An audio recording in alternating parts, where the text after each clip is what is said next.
Graças a paz, meus irmãos, que bom estarmos aqui. Infelizmente, passamos 2 semanas aí por motivo de força maior, sem ter a nossa gravação da live, que geralmente é na quinta, mas ontem, né, a chuva estava demais, ela tinha nem para onde ir dado, né? E a gente que mora aqui em Recife, né, na região metropolitana, sabe como é difícil, né? Choveu uma chuvinha e já alaga tudo. Imagina aquela chuva de ontem, né? Que foi verdadeiro, digamos, um dilúvio.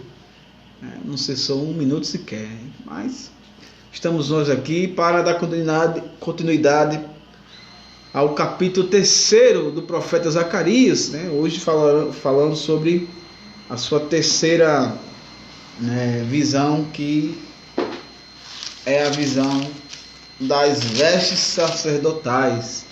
Então eu espero que vocês compartilhem, que vocês prestem atenção, peguem a sua Bíblia, seu lápis, sua caneta, marque, né? Se tiver alguma dúvida, comenta aí, para que a gente, se assim a gente puder, que a gente não sabe de todas as coisas, né? Souber, a gente repassa para vocês. Então, que a gente possa prestar atenção nesse momento, possa ficar até o final, porque começar é fácil, meus irmãos. Agora, perseverar até o final, essa é a parte mais difícil. Então vamos orar, fazer algumas observações e depois entrar propriamente no capítulo 3.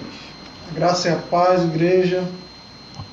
Estamos aí mais uma vez trazendo a palavra do Senhor, capítulo por capítulo, versículo por versículo.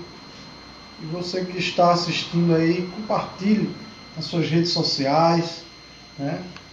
Compartilhe aí nos seus grupos do WhatsApp. Nós já estamos aqui compartilhando. Eu creio que vai ser uma bênção para as nossas vidas esse estudo. Você, como a gente sempre diz, não tem nada a perder, você tem muito a ganhar, você tem muito a aprender nesses estudos. Amém? Amém. Graça e paz, igreja. Não é bom estar aí mais uma vez no estudo, estar aqui participando. Eu tenho a agradecer esse estudo que está complementando, para quem está acompanhando aí a leitura bíblica acompanhada. A gente está no livro de Esdras, e onde tem toda a ligação com o livro de Ageu e o livro de Zacarias, e como é importante o livro do profeta Zacarias. E a gente está aprendendo da palavra do Senhor. Bom que a gente está lendo lá em Esdras, e o estudo aqui em Zacarias, a gente vai fazendo essa ligação. Amém? Amém, meus irmãos. Então, vamos aí adentrar no capítulo.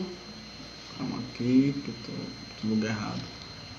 Adentrar no capítulo 3, o profeta Zacarias, como bem disse aí o nosso irmão Jadson, que realmente, se você quiser saber mais das profecias, o que estava acontecendo na época de Zacarias, é muito bom você ler Esdras, também Neemias, que fala sobre realmente a reconstrução do templo. Do templo do Senhor naquela época ali, logo após o exílio. Então vamos orar e dar início ao nosso estudo. Queria pedir ao pastor John Ross que fizesse a oração para dar início. Pai amado, Pai querido, somos gratos a Ti, Senhor, por essa noite, por esse momento, Senhor, de mais uma vez Te adorar, mais uma vez Te louvar e dar ouvidos à Tua palavra.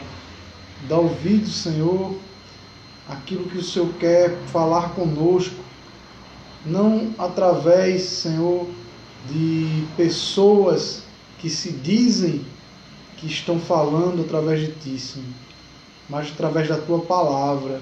A Tua palavra, sim, Senhor, tem autoridade. Por isso, Pai, nós somos meros transmissores da Tua palavra, Senhor. Estamos apenas transmitindo, Pai, aquilo que a Tua palavra diz. Obrigado por tudo, Senhor. Nos direciona nessa noite. Em nome de Jesus, amém. Amém, meus irmãos. Capítulo 3 do profeta Zacarias, né? Lembrando que o Zacarias é um profeta contemporâneo de Ageu. Mais ou menos, como a gente ouviu falar no livro de Ageu, eles começam a profetizar tanto Ageu como Zacarias de 15 a 20 anos depois, né, após a volta do povo do exílio, após o povo começar a reconstrução, né, tinham parado, não tinham perseverado na construção, eles estavam mais preocupados consigo mesmo do que realmente com a casa de Deus, com realmente construir um altar, primeiramente um altar espiritual para o Senhor. E, através de Ageu e de Zacarias, mais na frente por Malaquias, Deus vai trabalhando, tratando com o seu povo, para que o povo desperte, para que o povo realmente torne a adorá-lo, né, como em outrora tinha feito. Então, infelizmente, o povo de Israel, né, constantemente, não diferente da gente hoje, né, falo da gente, eu falo do cristão em si, temos a grande tendência de desanimar, de parar, desistir, de começar a procurar as nossas coisas na frente, procurar muitas vezes fazer algo que primeiramente vai nos fazer bem, né? A gente começa, como o povo estava aqui, como um profeta Ageu, né? Será que é tempo de vocês morar, de vocês construir as vossas casas, né, bonitas, adornadas, enquanto a minha está destruída? Então, isso é uma grande lição para a gente. Às vezes a gente está muitas vezes preocupado com a nossa casa, preocupado com o nosso eu, com o que a gente vai vestir, vai comer, com o nosso futuro. Como é que eu vou fazer isso? Como é que eu vou sustentar minha família? Como é que eu vou ter uma família? Como é que eu vou ter isso, aquilo, outro? E Deus, primeiramente, Jesus disse que a gente, para buscar o seu reino, a sua justiça, ou seja, buscar o próprio Deus, as demais coisas, que a gente sabe quais as demais coisas, serão acrescentadas. Não estou dizendo que é proibido, meus irmãos, a gente procurar um melhor para a nossa vida. Não, eu também procuro melhorar, dar uma coisa melhor para a sua família. Isso, não estou realmente falando sobre isso, mas o que estou falando é da nossa dedicação, muitas vezes nisso, enquanto a dedicação para Deus, para ter intimidade com Ele, para estar lendo sua palavra, para estar em oração, é pouca ou quase nada. Aí o que acontece? A gente começa a ficar frio, começa realmente a não ter mais tanta atração. A Bíblia ela se torna mais um utensílio, né? A gente pega quando vai para a igreja, quando vai para o culto, como o pastor manda abrir, ou se a gente é pastor, ou se a gente dá aula na escola dominical, ou prega. No dia que a gente vai pregar na semana, a gente, vamos lá, deixa eu ver o que Deus quer falar com o povo. E isso não pode acontecer, meus irmãos. A gente não pode deixar a brasa fora, né? Afastar do altar. A brasa tem que estar junto do altar, queimando, tem que estar lá. Porque a tendência da brasa, quando se afasta ali do fogo ali, né, da lareira ali, o que é? Se esfriar, se apagar. Então que a gente possa refletir nisso, meus irmãos. Bem nesses dois livros que tratam muito bem sobre isso, sobre a displicência, digamos assim, para entender melhor, a displicência do povo de Deus em relação ao Senhor. Então, que a gente possa refletir. E, meu irmão, se a gente está sendo displicente, se a gente está sendo omisso em relação à intimidade com o Senhor, que a gente possa parar, irmãos. E primeiramente Deus. Tem mais coisas que eu vou procurar depois, no tempo realmente que der, mas primeiramente é buscar o Senhor, porque é dele que vem a nossa força, é Ele que nos coloca, que nos deixa de pé, porque sem Ele nada podemos fazer. Amém? Então, nessa visão aqui, meus irmãos, né, que o anjo do Senhor dá aqui ao profeta Zacarias, né, a gente vê que é um pouco diferenciado das outras visões, que aqui é uma visão mais micro, né? Porque nas outras visões era uma visão macro, falava de todo o povo, de toda uma nação. E aqui, ele, claro que é para toda a nação, evidentemente, só que aqui ele utiliza de um personagem, né? Aqui a gente vê uma visão que tem um personagem específico, que é o sacerdote Josué. Então, vamos ler o capítulo 3, diz assim: logo em seguida, Deus me fez ver o grande sacerdote Josué, que posicionava-se em pé, em frente ao anjo de Yahvé, o Senhor. E Satanás, o adversário, estava à direita de Josué, pronto para acusá-lo. Mas o anjo do Senhor ordenou a Satanás: que Yahvé te repreenda, Satanás. Sim, o Senhor que escolheu Jerusalém te condene. Ora, vê este homem, não parece um pedaço de lenha queimado, recém-saído do fogo? Ora, Josué, vestido de roupas impuras, estava em pé diante do anjo. Então o anjo ordenou aos que estavam diante dele: tirai-lhe as vestes impuras. E disse a Josué: vê, eis que tirei de ti o teu pecado, e te vesti com roupas de grande nobreza. E acrescentou: põe-lhe um turbante purificado sobre a cabeça.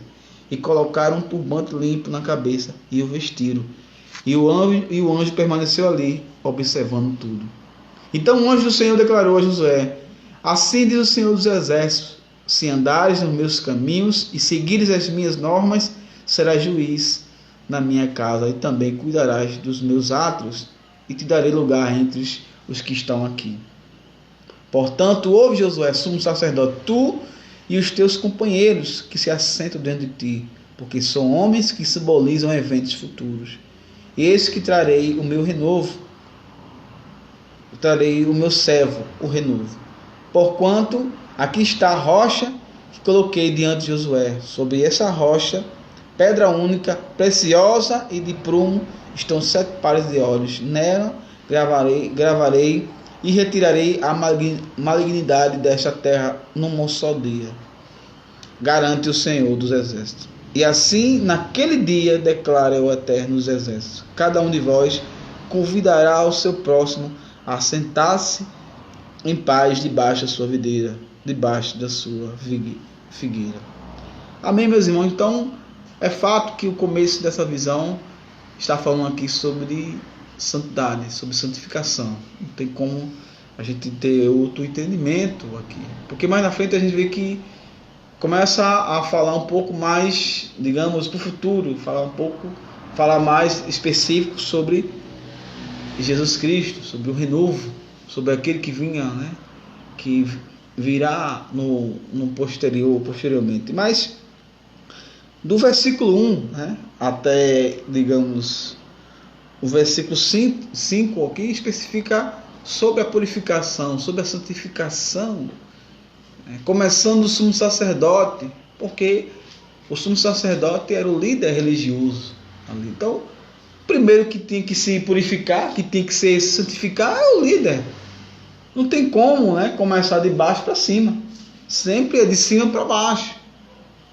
Então aqui a gente vê que Deus está aqui utilizando, deu essa visão a Zacarias, mostrando que o povo precisava de se santificar.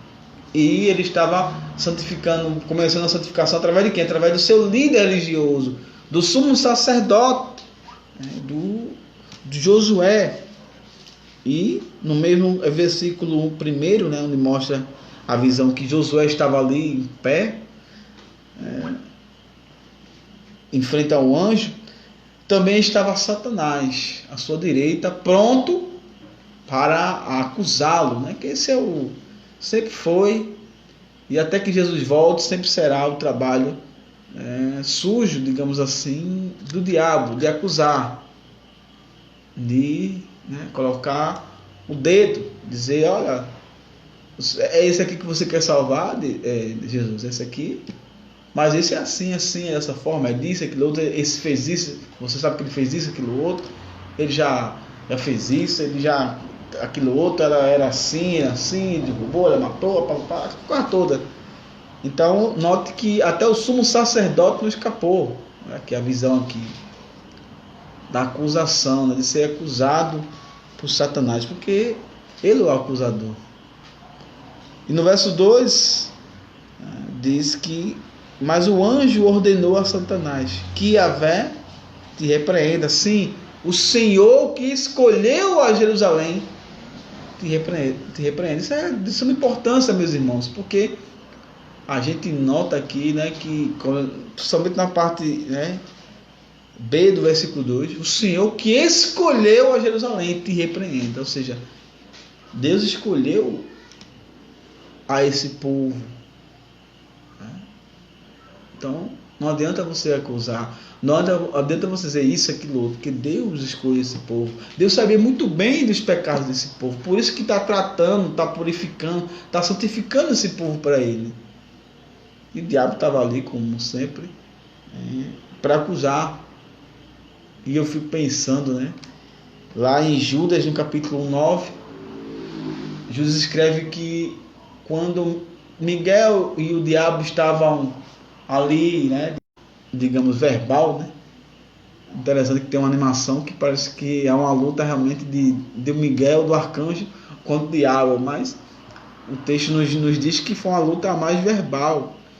E praticamente o que Miqueias escreve aqui é o que também Judas escreve lá no capítulo 1, verso 9 da sua carta. É a mesma coisa. Que Yahvé, o Senhor, te repreenda.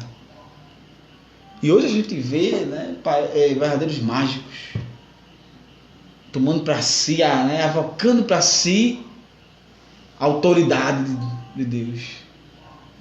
Eu te repreendo. Eu isso.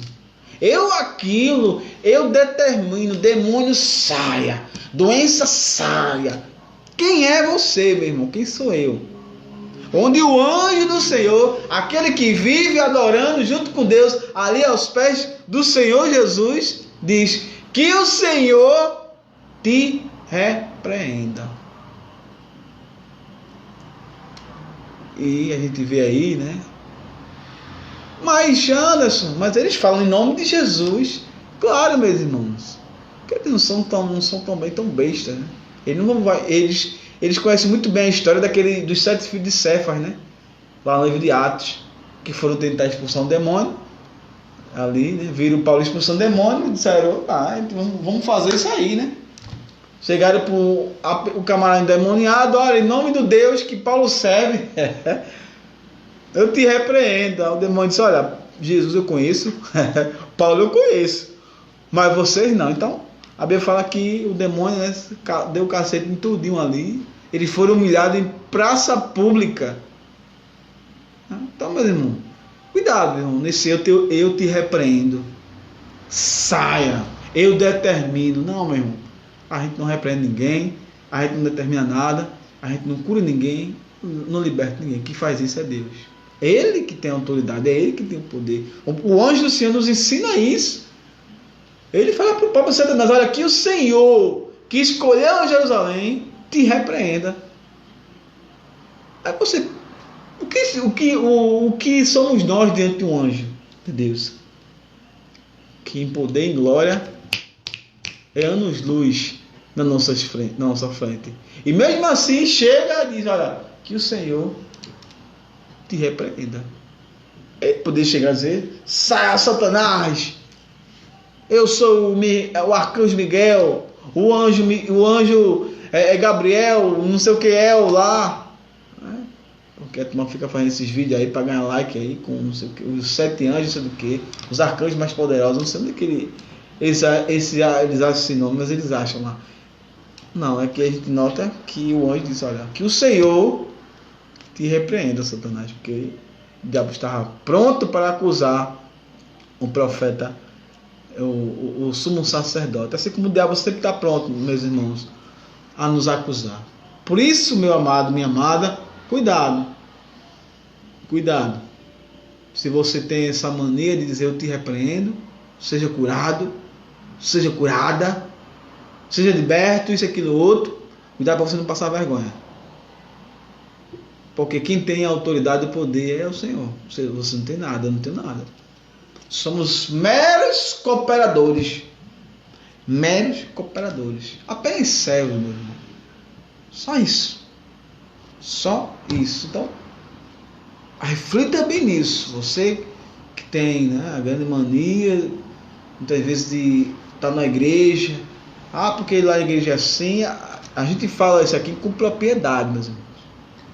São doutrinas, né, que trazem uma falsa sensação de poder, uma falsa sensação de autoridade.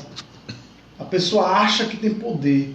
Agora eu tenho poder, agora eu tenho autoridade, né? E eles usam aquele versículo, né, erroneamente, quando ele diz assim, disse Jesus, todo o poder foi me dado no céu e na terra. Mas em momento algum Jesus diz assim, e eu dou esse poder para vocês. Onde é que está isso? Ele disse, vos dei autoridade. Em outro momento ele diz, vos dei autoridade para pisar serpentes e escorpiões. Autoridade é diferente de poder. Quem tem poder é Deus. Quem tem poder é Jesus, porque Ele é Deus. Nós não temos poder. Nós temos autoridade no nome de Jesus. É diferente. Porque quem tem autoridade sabe que só tem aquela autoridade porque lhe é conferida. Quem tem autoridade sabe que está utilizando o poder de alguém. Então, essa falsa sensação, veja, o anjo do Senhor que está aqui, nessa passagem, ele tinha força para chegar lá e bater de frente com Satanás. Tete a tete ali, ó, guerrear. Só que ele não tinha autorização de Deus para fazer aquilo. Ele não tinha ordem de Deus para fazer aquilo. Por isso ele disse, o Senhor te repreenda. Por quê? Porque naquele momento ele não tinha autonomia para fazer aquilo, autoridade para fazer aquilo. O que eu quero dizer com isso, meus irmãos, é que a gente tem que ter cuidado com essas falsas doutrinas que fazem as pessoas se sentir super crente, que fazem as pessoas se sentir que tem muito poder. Porque eu tenho poder, Satanás não me ganha, Satanás não me vence e tal, e a pessoa fica se achando, e quando vê Satanás puxa uma rasteira. Porque Satanás ele não se utiliza de coisas grosseiras, ele se utiliza de sutilezas. Todo momento quando você vê na Bíblia Satanás tentando alguém, ele não tenta ninguém com ignorância, com poder, tentando ali forçar algo. Ele tenta fazer com que a própria pessoa peque, com que a própria pessoa caia em tentação. Você vê quando aquele demônio é usado ali em Atos, para gritar ali que Paulo, aquele espírito de adivinhação que estava naquela mulher, que ele grita, lá vai ali um homem de Deus. E Paulo volta e te repreende em nome de Jesus, sai desse corpo aí. Por quê? Mas ele disse que Paulo era um homem de Deus. Nada demais. É sutileza. Aquele demônio ali estava sendo usado para inflar o coração de Paulo, para gerar soberba em Paulo. Porque não foi uma vez só, né? Várias vezes aquele diabo que está no corpo daquela mulher ali, ele tentava, como o professor falou, uma sutileza. Inflamar o ego de Paulo, homem de Deus, sou homem de Deus. E aí é onde ele entrava. E Paulo, por ser homem de Deus, viu que Deus não estava sendo glorificado, que ia ser glorificado era Paulo, né? Quando até tem aquela questão lá em, acho que é Listra, né? Acho que é em Listra, Barnabé e Paulo, né? Não sei. Eles curam lá, né? E eles são Júpiter e Saturno, né? Eles, né, como deuses lá... O pessoal começa a adorar ele, Júpiter e Saturno, desceram até nós. Até nós, e eles ali, né? Não, por favor, e rasgam suas vestes ali, aquela coisa, né? Porque eles sabiam que o poder não emanava deles. Autoridade, como os pastores, tinham. Então é preciso ter cuidado com as sutilezas do inimigo, né? Então tem muito crente hoje aí com o coração inflado, Tem muito crente se achando. Tem muito crente achando que ele é o poderoso, que ele tem um super revelação, que ele tem um super poder, que nas mãos dele, ó, eita, e agora? O Satanás agora vai sair, não sei o quê. Irmão, cuidado com isso, né? Não temos nenhuma autoridade se não for dada.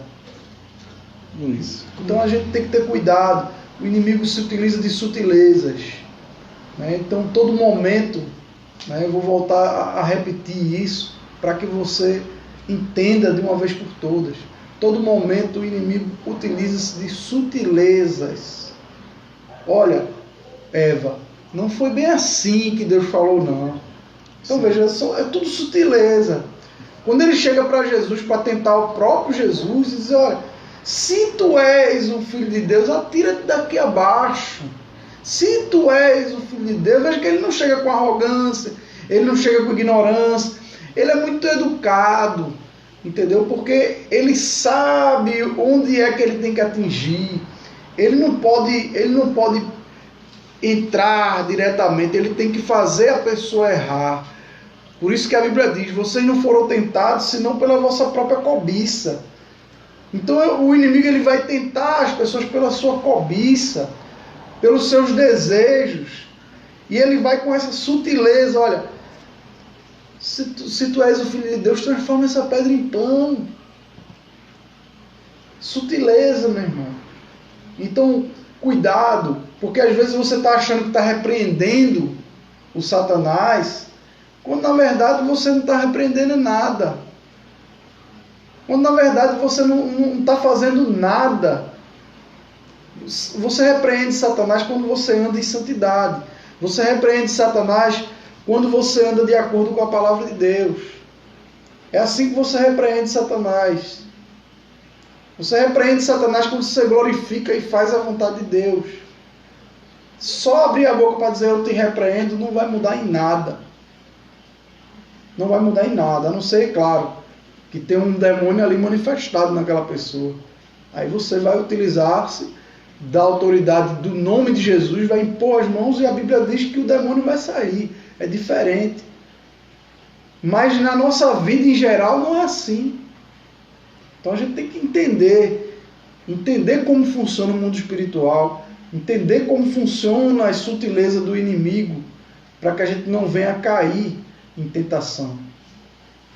É isso mesmo. Então, é de suma importância a gente abrir o olho para isso. No final do capítulo, do verso 2, né, diz: ora, não é este homem, não parece um pedaço de lenha no meio, queimado, recém saído do fogo? Então o anjo do Senhor aqui está relacionando essa questão de um pedaço de lenha queimado, sair do fogo, em relação do exílio, né? Os 70 anos de exílio, 70 anos em outra nação, em outra região, nação lá, que ele trata como se ele estava no meio do fogo. Então, tição tirado do fogo, ou seja, esse aí que tu queres acusar, Satanás, esse foi o que foi tirado do fogo. Realmente foi alguém que Deus provou, que Deus realmente um tição, em algumas versões falam tição, né?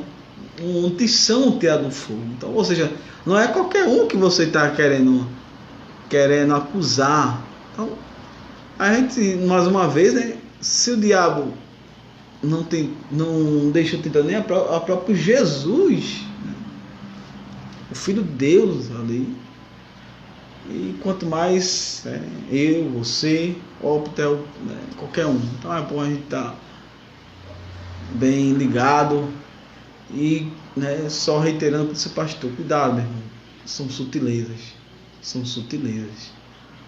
Você não vai ver alardo, não vai ver nada grande, estrambólico, não, porque aí você tem, né? Você vai logo se ligar que tem alguma coisa errada se vir logo assim. Então é sutilezas. Você é homem de Deus, você é mulher de Deus, eu queria que, como você é tão competente, como você é isso, como você é aquilo, é dessa forma.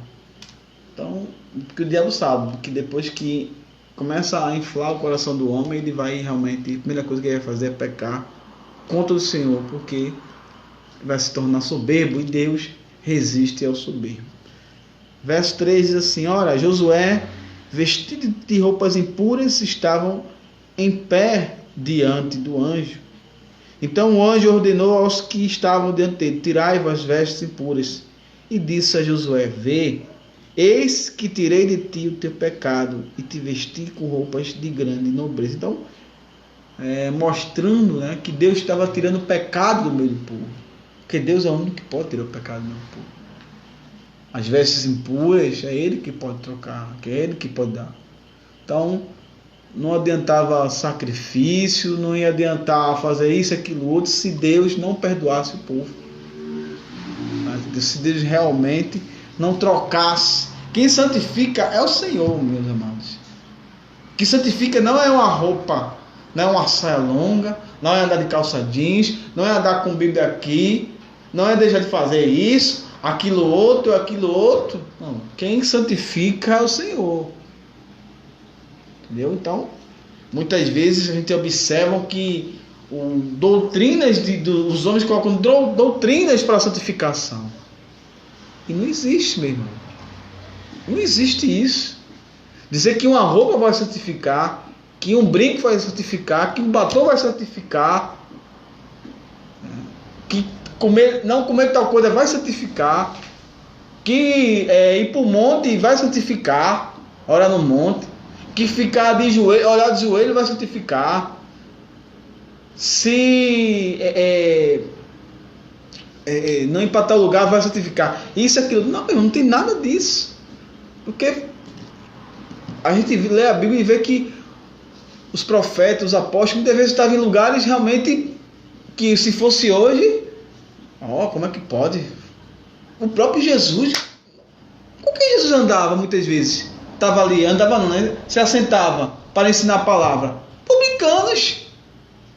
A pior espécie de homens naquela face da terra, de pessoas. E Jesus estava ali. Né? E Jesus estava ali ensinando as pessoas que tomar. Escanteava.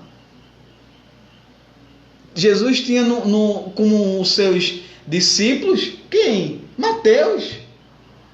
Um cobrador de impostos. Outra pessoa odiada pelo povo lá. Isso tirou a santificação de Jesus? Deixou de Jesus, virou menos Deus por causa disso? Não. Mas se Jesus estivesse hoje, provavelmente muito crente ia dizer que Jesus não era Jesus. Como os fariseus diziam: como é que esse camarada é filho desse que anda com os bebedores? Que anda com as prostitutas? Que anda com isso? E hoje tem muito fariseu, meu irmão, muito fariseu mesmo, que fica condenando o outro porque tá com a calça, a mulher veste calça, a mulher tá de saia, tá com brinco, tá com batom, porque come carne de porco, porque come galinha cabidela, porque não sei o que, porque não sei o que. Onde é que isso santifica, meus amados? Aqui o texto está falando o quê? Tirai as vestes e disse: eis que tirei o teu pecado. Ele tirou, Deus tirou o pecado, trocou as vestes do espiritual. Então é Deus que faz esse processo, não é eu, não é você, meu irmão. Não é o teu pastor que vai dizer: olha, faça isso que você vai te santificar. Ande só de saia, veste só calça, não use batom, não use brinco, não coma carne de porco, não coma não sei o que. É série de coisas, meu irmão, onde mais atrapalha do que ajuda. Porque coloca grande peso na pessoa. É como Jesus falou para os fariseus: olha, vocês atam grandes cargas no povo, mas vocês mesmos não movem um dedo. Tem igreja aí que os membros não podem ter televisão, porque é do diabo, é isso, aquilo, outro. Só o pastor, porque ele tem autoridade suficiente, poder suficiente para assistir uma TV e não se corromper. Veja a que ponto chega. Mas para mim mais doido é quem está sendo pastoreado por um louco, um camarada desse aí, que para mim até, digamos, é perturbado uma coisa dessa. Vocês fazem isso, eu não, porque eu tenho santificação suficiente para resistir ao pecado. Quem tem, meu irmão? Porque a gente lê lá, a gente olha para Sansão, um dos maiores juízes que existia, caiu. Davi, o homem segundo o coração de Deus, caiu. E quantos outros a gente lê que por vezes falhava? Abraão, com medo de ser morto, disse que Sara não era sua esposa, era sua irmã. E Isaac praticamente fez a mesma coisa, também com medo, né? Jacó enganou seu pai para receber a bênção. Poxa, homens de Deus, patriarcas, grandes homens de Deus até hoje, e caíram. E não tiveram poder suficiente para dizer, eu não vou cair. Falharam, meu irmão. E como é que eu acho que se eu vestir tal coisa, se eu deixar de comer tal coisa, eu vou me santificar? Como é que é isso? Porque se Deus não fizer a obra da santificação no meu coração, meu irmão, eu posso andar de boca. Eu posso não comer nada que dizem que é impuro aí, mas não vou ser santo de jeito nenhum, porque a minha mente ainda está contaminada. E a santificação, meu irmão, começa na mente, no nosso coração. E depois ela vai para o exterior. Não é uma roupa que vai nos dizer nada. Claro, também não vamos, né, se basear nisso aí. Não é roupa não, e vamos botar, né, um shortzinho ali, né, uma roupa indecente. O homem andar de, né, praia de sunga, aquela coisa para passear, né? Como a gente conhece muitas histórias dos camaradas que de domingo de manhã estava indo para a praia de sungão, passeando pelo seu bairro, né? Do seu bairro até a praia de sungão passeando, e de noite estava na igreja com paletó e gravata, apertado até aqui, dirigindo culto ou no louvor. Não fez nada, né, irmão? Não fez nada. Então, também a gente tem que ser sábio, né? Vamos ser sábios. Não é assim também. Não é roupa não, eu sei, né? Realmente você não vai olhar roupa nela, mas não é a roupa, é o que você está tentando fazer com a roupa que é o pecado. É a lascívia que muitas vezes a pessoa desperta na outra. Porque lascívia, meu irmão, o pecado da lascívia é tão comum, infelizmente, no meio do crente, meu irmão. O que é lascívia, meu irmão? Lascívia, para a gente entender melhor, rapidamente, bem objetivo, é despertar o desejo do outro. A lascívia é isso. É colocar uma roupa com um grande decote, um short curto, alguma coisa, e despertar o desejo daquele homem. É andar com uma roupa apertada, aquela coisa, para despertar o desejo da mulher. Então isso é lascívia, meu irmão. Infelizmente acontece muito nas igrejas. Às vezes tem igreja aí que você vai que é um desfile de moda, meu irmão. Eu fiz parte de um certo local aí, que não era igreja, sei lá o que aquele ali era, e que no domingo era um desfile de moda. Eu achava interessante que durante a semana, para ir evangelizar, né, quando eu fiz parte desse testemunho de Jeová, a gente chama campo, saía a campo, as mulheres iam com kit, né, kit testemunho de Jeová, sombrinha, uma bolsa e um vestido longo, né? Você nunca vê o testemunho de Jeová de calça, né? No campo. É mal que aquele vestido, né? Aquele kitzinho já básico já dele lá, né? Mas no domingo, quando você ia para a reunião, que chama reunião lá, no salão, que a igreja é salão lá, era um desfile de moda, meu irmão. As mulheres, cada um com vestido, né? E aquela roupa mais trambólica do que a outra. Você não sabia se prestava atenção no ancião, que lá não é pastor, é ancião, falando, ou na mulher que passava com o vestido ali, tirando a atenção ali. Então era assim, então, e até hoje acontece também muito. Isso não ocorre só no testemunho de Jeová. Não, então, entra agora. Em várias igrejas evangélicas ocorre isso aí. O camarada vai pro louvor, a mulher vai pro louvor, tá lá na frente, e tá lá. Porque, me desculpe, meu irmão, eu sei que não é nada de veste aqui, quem me conhece sabe que eu nunca preguei sobre isso, mas é bom falar também, para que a gente não pense que a gente também é o libera geral, né? Às vezes eu acho que a gente é bem liberal demais, não. Então, O que muitas vezes eu vi é o seguinte: tava ali sem ser antes de botar, tava com a blusinha, ia botar, botava um sobretudo, alguma coisa por cima, não fez nada, meu irmão.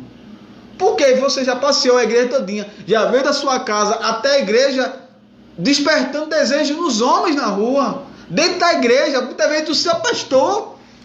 O que adianta você botar agora um blazerzinho por cima? Não fez nada.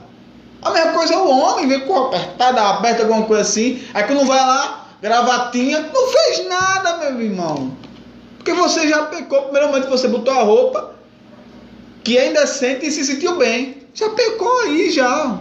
E é onde entra a santificação do Senhor, é no coração, é na mente, é quando a gente não começa a se sentir bem mais com aquilo que vai despertar o desejo na outra pessoa.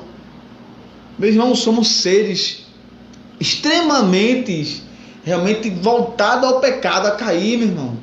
Até que Cristo volte e termine a obra, que é a glorificação. Vamos viver assim, meus irmãos. Então não pense que você, que eu, somos fortes o suficiente, não, que a gente não e tal. Somos seres que estamos, a nossa mente sempre está borbulhando, está assim, ó, fervendo para a malícia. Essa é a verdade. Para pecar. E só o Senhor, assim como fez com Josué, meu irmão, que pode trocar nossas vestes impuras, pode fazer isso. E a mudança sempre é de dentro para fora, não de fora para dentro. Nunca acontece dessa forma. Nunca de fora para dentro. Nunca vai acontecer. Não adianta você no domingo dizer eu sou de Jesus e na segunda-feira começar a se, de uma vez, de uma hora famoso, né, dava por vinho. A mudança não acontece assim. O evangelho não é assim, é gradativamente. A santificação é gradativamente. Aquele que começou a boa obra tem poder suficiente para terminar até que Cristo volte. Ou seja, até Cristo voltar, meu irmão, a obra está em construção. Tá certo? Então não adianta você querer mudar de um dia para a noite. A santificação, ela é periódica. Tá? E depende também de mim e depende de você, santificação. Tá? E versículo 5, né, diz que, e acrescentou, põe-lhe um turbante purificado sobre a cabeça, e colocaram um turbante limpo na cabeça, e o vestiram, e o anjo permaneceu ali, observando tudo. Então, como eu falei, na mudança, nossa mente, nosso coração, põe-lhe, né, um turbante limpo sobre a cabeça. Claro que aqui está de forma sacerdotal, né, usava aquelas roupas, né, tem o éfode, né? Tem aquela coisa toda. E o turbante, né? Que eles usavam ali, os sumos sacerdotes usavam isso aí. Só que, claro, a questão aqui é uma questão espiritual que ele está falando aqui. Questão de realmente daquilo que está escrito lá em Romanos capítulo 12, verso 2. Né? Mas transformai pela renovação do vosso entendimento. Não se amoldeis a esse século, a esse mundo, mas transformai. Então a mudança aqui, ó, meu irmão. Turbante limpo foi colocado em nossas cabeças. Assim como foi colocado lá em Josué, foi colocado em nossas cabeças. Ou seja, temos que viver conforme o novo homem que está dentro de nós. Novo ser, o ser espiritual que está dentro de nós. Quando a gente realmente se converteu, quando nossas vestes foram limpas, então temos que viver dessa forma. Temos a mente de Cristo. Interessante que no Antigo Testamento, né, esse turbante que o sacerdote usava tinha uma inscrição em cima dele chamada Santidade ao Senhor. E o sacerdote tinha um momento no culto que ele tinha que fazer a purificação. Então tinha uma espécie de uma talha de latão de água e ele ia lá fazer a purificação. E quando ele chegava lá, ele olhava para aquela talha de água e ali ele via o seu reflexo. Quando ele viu o seu reflexo, ele via ali automaticamente aquela inscrição na cabeça dele: Santidade ao Senhor. O que eu quero dizer com isso é que você observe que o sacerdote aqui Ele foi limpo, foi trocado as vestes dele e depois foi colocado esse turbante na cabeça dele. Ou seja, a santidade, né, é algo que Deus nos dá porque Ele nos limpa, Ele tira a nossa veste antiga, Ele tira a sujeira que estava em nós e nos limpa. Mas é algo também do nosso dia a dia, da nossa mente, da gente todo dia olhar para aquela talha ali, ver o nosso reflexo e na mente da gente entender que santidade ao Senhor é todos os dias, que santidade ao Senhor começa aqui, na nossa mente. Santidade ao Senhor é algo que todo dia eu tenho que refletir sobre isso. Todo dia eu tenho que querer mais essa santidade. Todo dia eu tenho que buscar mais essa santidade. Um escritor, né, calvinista chamado Wayne Grudem, ele diz que muitos calvinistas eles atestam toda a obra, né, da salvação, tudo a Deus, e ele não deixa de dar também o crédito a Deus de toda a obra da salvação, porque a santidade também só existe na vida daqueles que têm o Espírito Santo na vida deles. Agora, ele alega também, e nesse ponto ele dá a mão palmatória a muitos arminianos, que ele diz assim: olha, santidade também é uma obra conjunta, é algo que o ser humano também busca diariamente. Então, Deus ele limpa, Deus ele trata a gente, ele tira da gente o que é mal quando a gente se converte, e todos os dias a gente vai buscando, como Paulo disse, olha, todo dia eu me desfaço do velho homem, todo dia eu jogo o velho homem fora. Então, a santidade é algo que está interligado entre Deus e o homem. E Deus ele nos abençoa, Deus ele santifica a nossa vida, e a gente tem que buscar também essa santidade todos os dias. E como o presbítero falou aqui, é renovação da mente. Porque se a mente não tiver renovada, a pessoa nunca vai buscar a santidade, a pessoa nunca vai exercer a santidade de fato. Ela pode exercer padrões, ela pode exercer vestimentas, como muitas pessoas se vestem de crente. Muitas pessoas estão ali usando aquela norma igual ali a todos que estão ali naquela comunidade evangélica ali, e aquilo tem transparência de santidade, tem aparência de... É como o próprio apóstolo Paulo diz lá em Timóteo, tem aparência de piedade, mas nega o poder. Então tem muitos assim, tem aparência de piedade, tem aparência de santidade, mas está negando o verdadeiro poder, que é a transformação de Deus, que é o milagre da salvação que acontece na vida de cada um. Então a gente tem que prestar atenção a esses detalhes. A santidade começa aqui, todo dia começa aqui. Santidade não é aqui, santidade é aqui. Agora, claro, daqui transparece para aqui. Porque aquele que é santo, ele vai buscar santificar-se mais a cada dia e vai buscar fazer com que os outros que estão ao seu redor não pequem. Porque a santidade é em amor também. E por amor aos outros eu vou me esforçar para que o outro não peque, para que o outro não caia em tentação. Eu não vou provocar a tentação no outro, eu vou fazer com que o outro não caia em tentação, eu vou ajudá-lo. Isso é santidade, começa aqui. Se não tiver a santidade aqui é meramente uma formalidade. Deus não quer formalidade, Deus quer santidade. E antigamente, né, era uma vez por ano que o sumo sacerdote iria oferecer sacrifício pelo pecado do povo, mas o véu do templo foi rasgado, né? O Santo Santo, o caminho foi aberto, Jesus abriu o caminho. Então, como nunca, nós temos que viver realmente, sempre olhando, como disse o pastor, aquela questão lá, né? Santidade ao Senhor. Sempre isso em pauta, todos os dias.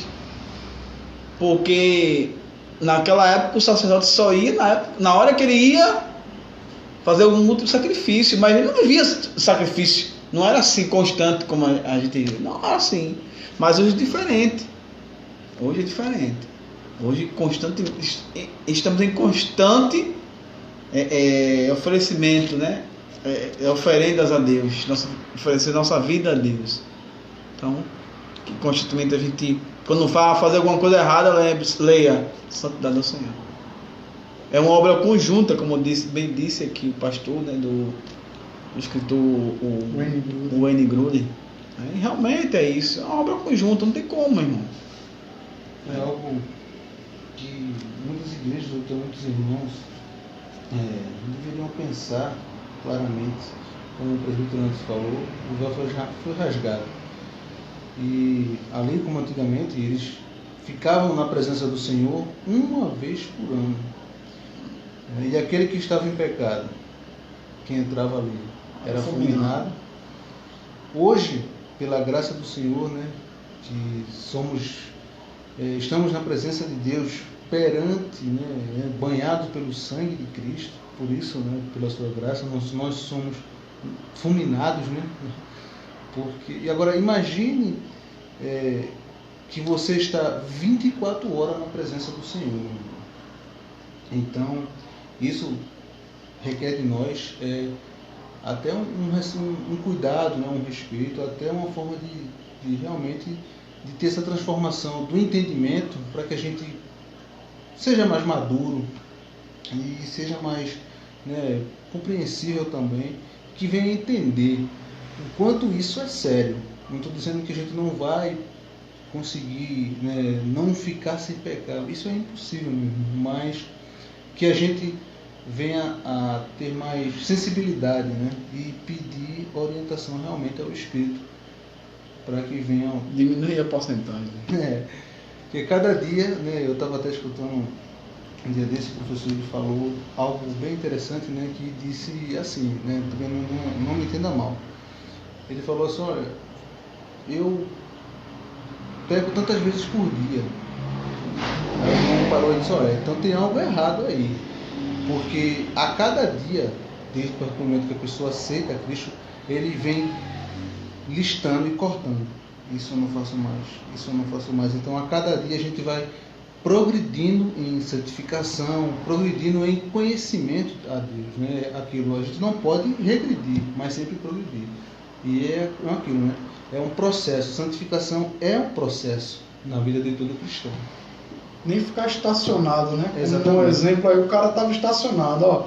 Todo dia eu pego 7 vezes, aí no outro dia de novo, 7 vezes. Você está estacionado, você comete os mesmos pecados, os mesmos erros todos os dias, você parou no meio do caminho, você não prosseguiu no caminho. Você está com a ilusão de que você está caminhando, você não está caminhando. Quem está caminhando, todo dia deixa alguma coisa para trás. É como aquele viciado que vai estar naquela se recuperando. Na reunião ele fala, né? Estou tantos dias sem beber, né? Tantos dias sem usar tal. Então é uma progressão dele. Ele faz 20 dias que ele não bebe, 20 dias que ele não cheira cocaína, que isso, aquilo, outro. Então a progressão, poxa, está progredindo, poxa, o cara que não passava nenhum dia, está 2 dias sem fazer isso, está 5 dias, está 20 dias, está 1 mês, está 10 meses sem fazer isso. Assim, dessa forma. Eu não posso ser, olha, hoje eu só bebi 7 vezes, eu bebia 20, né? Né? E amanhã, não, também só bebi 7, sim, não era para ficar para 5 não, para 6, né? Até ficar uma vez só, né? Depois nenhuma. Então, não adianta estacionar, né, meu irmão? Então, seu carro tem que estar sempre em movimento. O carro da gente é em movimento. Carro parado, meu irmão, fica difícil, né? Água parada só atrai mosquito da dengue. Cuidado aí, tá bom? Então, só, né, finalizando tudo, um termo teológico, né, meu irmão? Metanoia, mudança de mente. Aqui, então, santificação. Verso 6 aqui o anjo fala, né, declarou a Josué, né, o resultado da santificação. O que é que ia acontecer com a santificação de Josué? Olha, se andares nos meus caminhos e seguires as minhas normas, serás juiz na minha casa e também cuidarás dos meus atos e darei lugar entre os que estão aqui.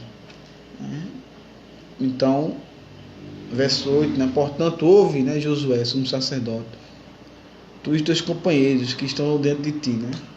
Os que estavam dentro dele lá, também servindo, que não existia só um sacerdote, né?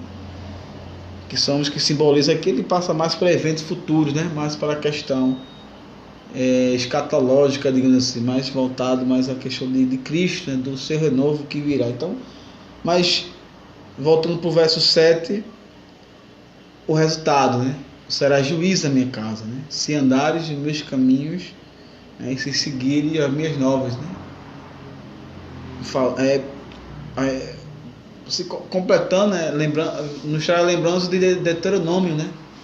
Deuteronômio 28, né? Se andares certamente ouvires a voz do teu Deus, né? Tendo cuidado em prosseguir, né? Fala aquelas bênçãos todas que é tomar alma, glória a Deus, eu gosto tanto. Deuteronômio 28, né? Interessante que ele toma pula do 2, né? 28 verso 2 até o 14. Toma alma nessa parte, né? Mas esquece a parte principal, o versículo 1. Né? Poucos falam essa parte. O interessante é que, né, como ele recebeu ali, né, o turbante, foi revestido com, né, a sua roupa sacerdotal, né, no caso ali, o Senhor lhe impôs, né, toda a autoridade e a santidade, que é o processo dele. E ali, como diz no verso 7, né, se andares nos meus caminhos e observares as minhas ordenanças, tu julgarás a minha casa, né, e também guardarás os meus átrios. No caso, o que a gente pode entender, né, do que se passa realmente no versículo é que o sacerdote, né, Josué, receberia toda a autoridade do Senhor pelo fato de conhecer a Deus e saber o que é justo, né, perante o Senhor. Por isso a autoridade de julgar.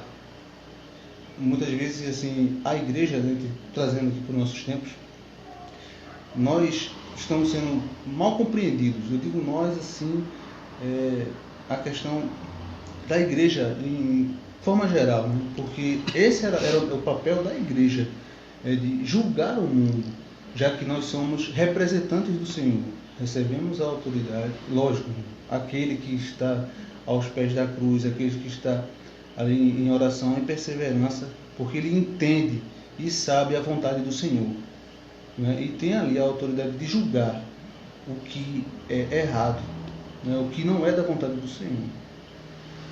Amém. E no verso 8, né, a parte B, a parte B, fala, quando ele começa a falar, somos sacerdotes, os teus companheiros, que simboliza, começa a falar aqui sobre a questão relacionando a Jesus, né, o renovo, né? Eis que eu trarei o meu servo, né, o renovo. Isaías também fala sobre essa questão do renovo, acho que é no capítulo 9, alguma coisa assim, que Isaías fala sobre isso. Aí, verso 9 diz assim: portanto, aqui está a rocha que coloquei diante de Josué.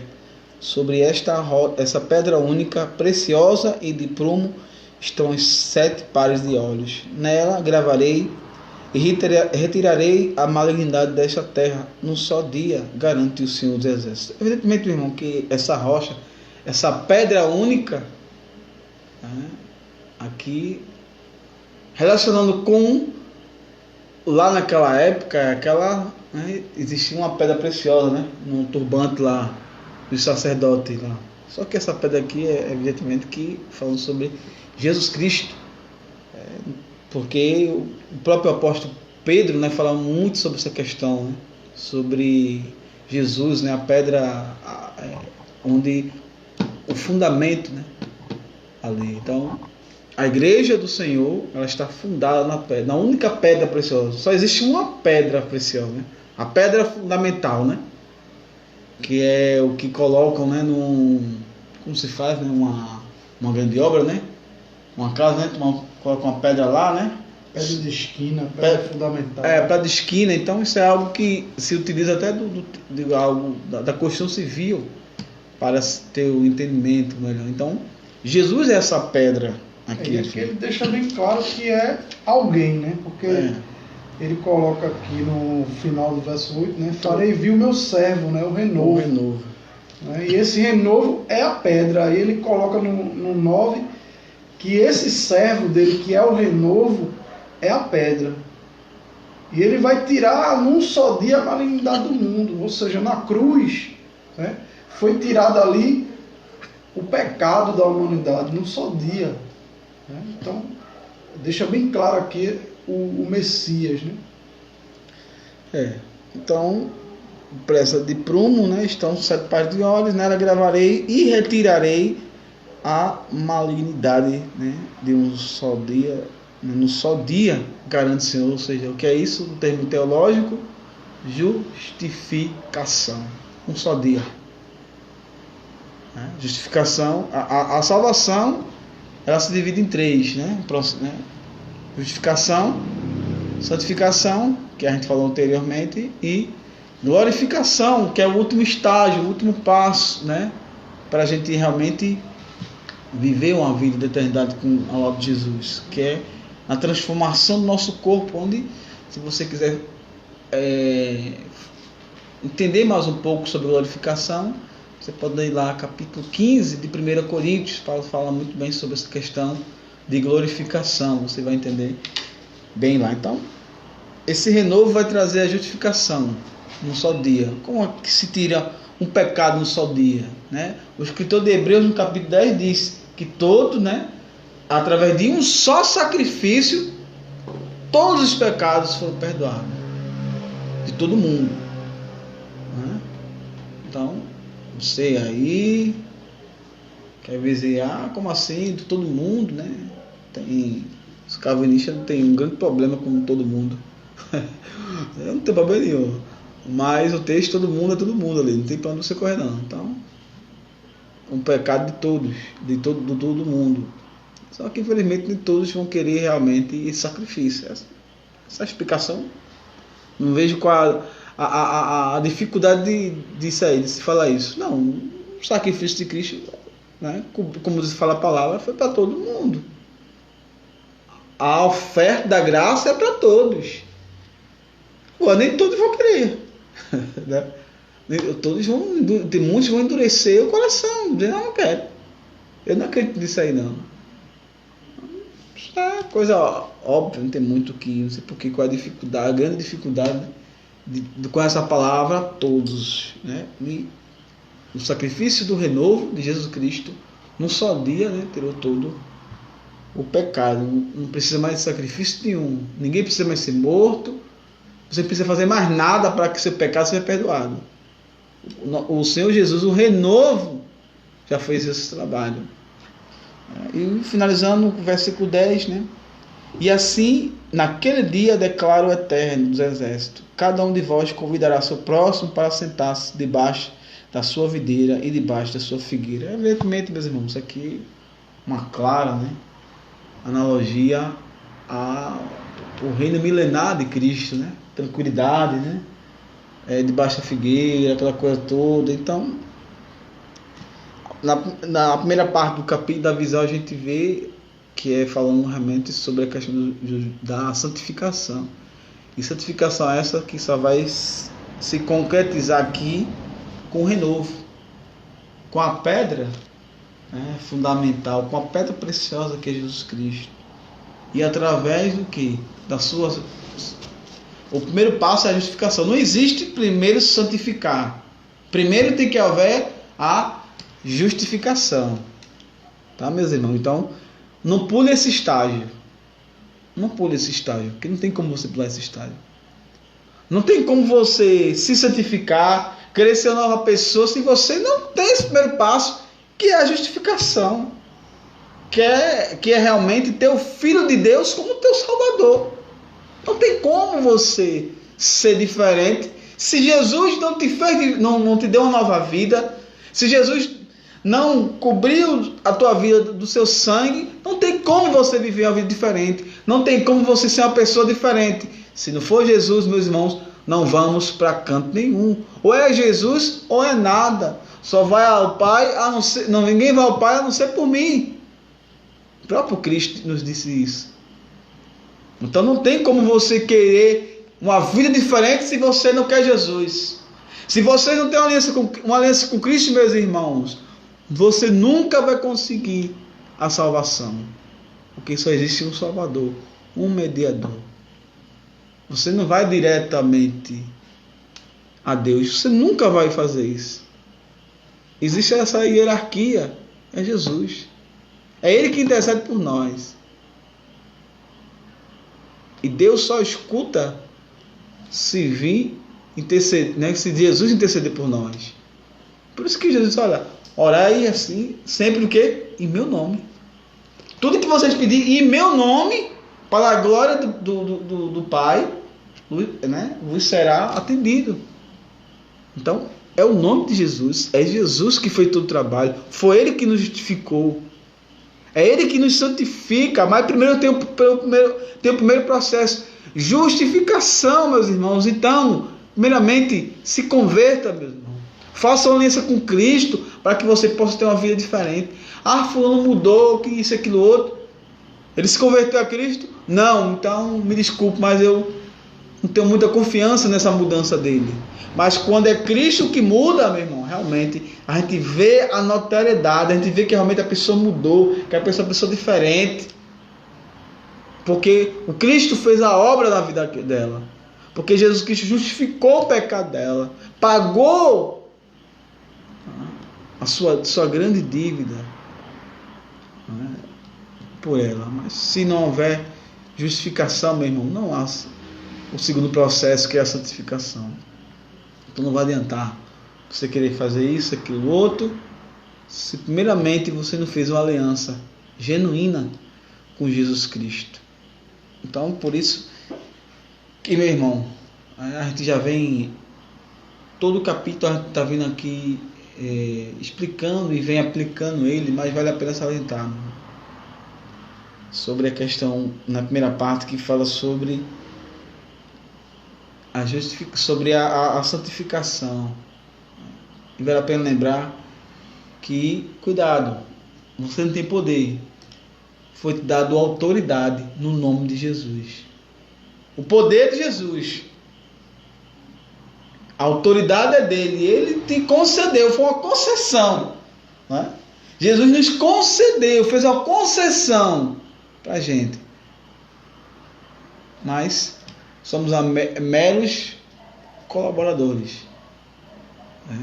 Servos. Então servimos a Cristo. Então o poder é dele, a autoridade é dele. Então cuidado para você não cair no canto da sereia, como foi pregado no domingo, de você ter poder, de você é um super crente, porque você tem 20 anos de igreja, porque fulano quando ora a pessoa é curada, fulano quando bota a mão o demônio sai, se o fulano orar você vai conseguir um emprego, porque se você falar com fulano ele vai profetizar, vai ter uma palavra para o Senhor, né? Como o pastor trouxe aqui um dia desse aqui, falou, né? Que tem gente que chegava e dizia, tu não tem nada para mim não? Dizer para mim não, né?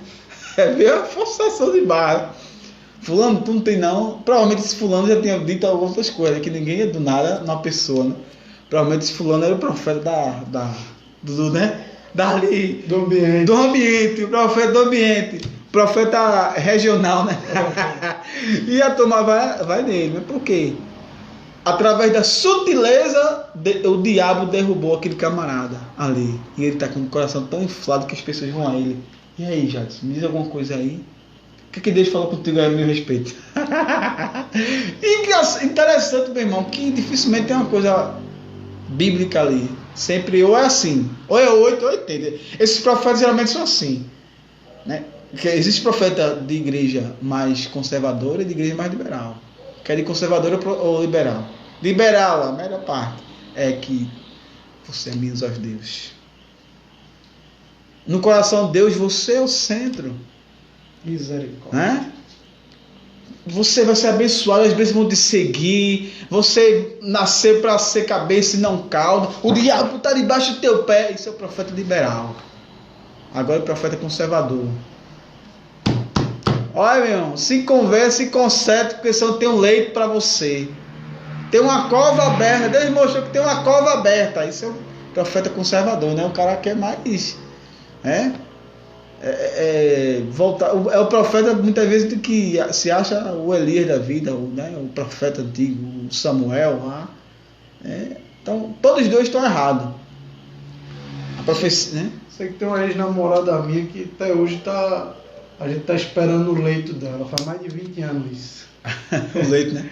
É. Comprei um leito, eu acho que... O leito dela tava aberto até hoje. Então, é o famoso, né? Converter pela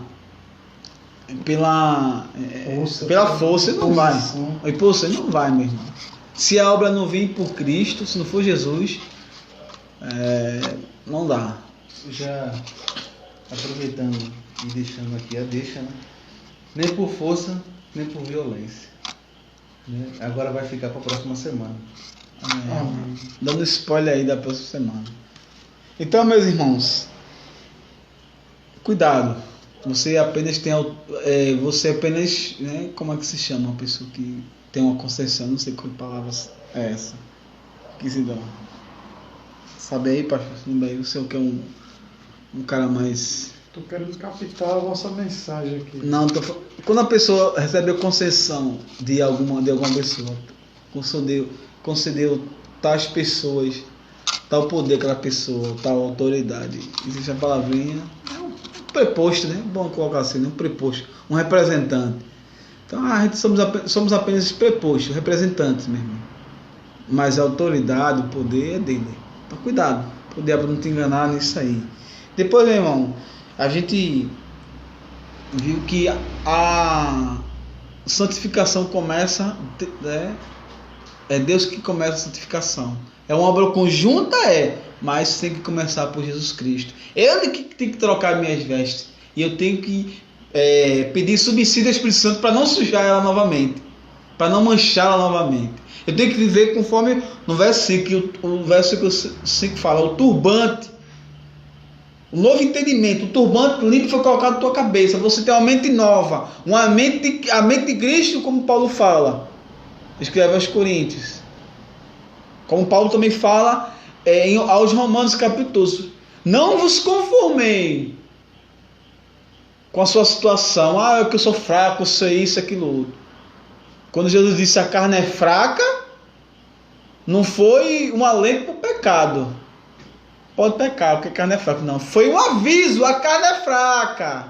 Aviso, a carne é fraca, por isso esteja em espírito. A carne é fraca, um alerta. Ali foi um alerta. Não foi uma concessão para pecar, não. Jesus não deu uma concessão ao homem para pecar. Nesse versículo não, disse, olha, um alerta, cuidado, meus irmãos, a carne é fraca. Então, a santificação tem que vir primeiramente que vir Jesus Cristo. As vestes limpas só que dá Ele. O turbante limpo, a mente renovada só quem dá é Cristo. Não existe outro. Por isso que temos que realmente estar aqui, meu irmão, na Bíblia, procurando as Escrituras. E também a gente viu em relação que vai do renovo, que já aconteceu na nossa vida. Esse renovo, eu creio que já aconteceu. O renovo já chegou para mim, já chegou para você. E aqueles que não chegou, esse renovo, se o Jesus Cristo não chegou, você tem a oportunidade, meu irmão, minha irmã, de fazer uma aliança com o renovo, que vai te dar realmente subsídio suficiente para que você possa, sim, viver uma vida santa, viver uma vida voltada para agradá-lo, voltada para Deus. E por fim, meu irmão, no verso 10, naquele dia, declara o eterno dos exércitos, cada um de vós convidará o seu próximo para sentar-se debaixo da sua videira, debaixo da sua figueira, ou seja, paz, tranquilidade. Então isso aqui só quem tem é aquele que tem uma aliança com Cristo. Então, se você não tem, você tem a oportunidade de fazer essa aliança, de ter uma mente renovada. Mente renovada é só Jesus que pode nos dar. Então, meus irmãos, ficamos por aqui. Eu não sei que meus irmãos aqui têm alguma coisa a acrescentar. Eu finalizo a minha parte por aqui. Algo mais? Amém. Não? Amém. Até domingo, se assim Deus permitir. E quarta-feira que vem, também, se assim Deus permitir, com a quinta visão, né? O candelabro, quase que eu não sei esse nome, candelabro. Então, com nosso irmão Jadson, o Jadson, o seminarista, estará aqui junto conosco, né? Se Deus permitir que Ele esteja aqui conosco. Amém? Então vou orar e finalizar, meu irmão, mas sempre lembre-se disso, meu irmão. Apenas somos prepostos do Senhor. Não somos Deus, não somos Jesus, somos apenas representantes aqui dele. Amém? Oremos, Pai, obrigado por esse momento, obrigado por essa oportunidade que o Senhor nos desse ouvir a Tua palavra. Nos ajuda, Espírito Santo, a nos dar armas, subsídio para que a gente possa cada dia mais se santificar, buscar agradar o Senhor Jesus, agradar o Pai, te agradar, Espírito Santo. Que a gente possa ter esperança que o que a gente passa hoje, seja de bom ou seja de ruim, não será comparada com a glória que nos será revelada. Que naquele dia descansaremos, toda a nossa lágrima, a nossa dor será retirada de nós, nossas vidas, pelo poder de nosso Senhor Jesus. Obrigado, Pai, por esse dia, por essa semana. Oramos para que o Senhor possa consolar as familiares daqueles que perderam seus entes queridos por meio da Covid e por qualquer outra doença. Oramos também, Senhor, para que o Senhor dê sabedoria, Senhor, aos líderes da nossa nação, seja prefeito, governadores, Senhor, deputados, senadores, ministros do STF, Congresso Nacional, Senhor, dá sabedoria a eles, Senhor, também à União, Senhor, ao governo federal, para que possa tomar decisões voltadas, Senhor, para o bem popular, para o bem da nação brasileira. Tudo isso, te pedimos, Senhor, porque o único que pode fazer, o único que realmente tem autoridade para isso, o Senhor Jesus. Que o amor de Deus, a graça do nosso Senhor Jesus, que as consolações do Espírito Santo sejam abundantemente em nossas vidas. Amém e amém. Amém.